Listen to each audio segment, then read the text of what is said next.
स्वतःचं जीवन संपवणं सोपं वाटतं, पण याचा अर्थ स्वतःची स्वप्न, श्रद्धा आणि कर्माची वाटचाल थांबवणं. अरे आयुष्यात संकट येतील, अपमान होईल, पण त्या प्रत्येक क्षणी देव तुमचं बळ वाढवेल. अरे शरीर, मन, आत्मा ही सगळी परमेश्वराची देणगी आहे आणि आत्मघात म्हणजे परमेश्वराच्या कृपेचा अवमान. जिथे संकट सहन करण्याची ताकद आहे तिथे विजय देखील आहे.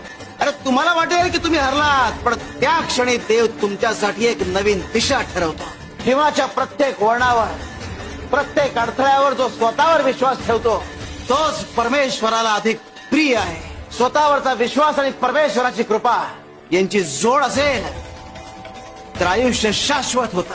लढा, कारण संघर्षाचं फळ एक कायम गोड असतं. आणि जिथे श्रद्धा तिथे परमेश्वर. शिव हरी शंकर, नमामि शंकर, शिवशंकर शंभो.